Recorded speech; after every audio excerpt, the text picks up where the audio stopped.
பெங்களூரில் இருந்து 45 நாடுகளுக்கு பயணம் மேற்கொண்ட தங்க கடத்தல் சினிமா நடிகை கைது.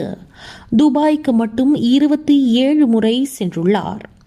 துபாயிலிருந்து தங்கம் கடத்தி வந்த குற்றச்சாட்டின் பேரில் கைதான கன்னட நடிகை ரன்யா ராவ் இதற்கு முன்பு 45 நாடுகளுக்கு பயணம் மேற்கொண்டதுடன் துபாய்க்கு மட்டும் அவர் குறுகிய காலத்தில் 27 முறை சென்று வந்துள்ளார்.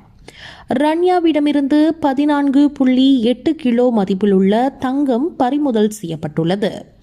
இவர் கர்நாடகா மாநில காவல்துறை உயர் அதிகாரி ராமச்சந்திர ராவின் வளர்ப்பு மகளாவார்.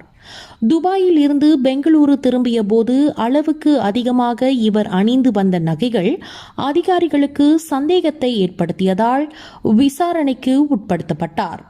பின்னர் இவரது உடைமைகளை சோதனையிட்ட போது தங்க கட்டிகள் மறைத்து வைக்கப்பட்டிருந்தது கண்டுபிடிக்கப்பட்டது. இதையடுத்து அதிகாரிகள் அவரிடம் கிடுக்குப்பிடி விசாரணை மேற்கொண்டனர். பெங்களூரு விமான நிலையத்தில் அதிகாரிகள் கடத்தல் தங்கத்துடன் பிடிபட்ட ரன்யாவின் கடப்பிதழை பார்வையிட்ட போது அவர் 45 நாடுகளுக்கு சென்று வந்திருப்பது உறுதியானதாக அதிகாரிகள் தெரிவித்தனர். எனினும் அவர் எதற்காக இந்த பயணங்களை மேற்கொண்டார் என்பதற்கான காரணம் இதுவரை தெரியவில்லை.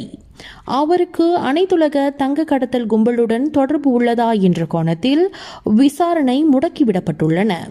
மேலும் அவருக்கு யாரேனும் முக்கிய புள்ளிகள் உதவுகின்றனரா அல்லது ரன்யா தனியாக செயல்பட்டாரா என்றும் புலனாய்வு அதிகாரிகள் விசாரித்து வருகின்றனர்.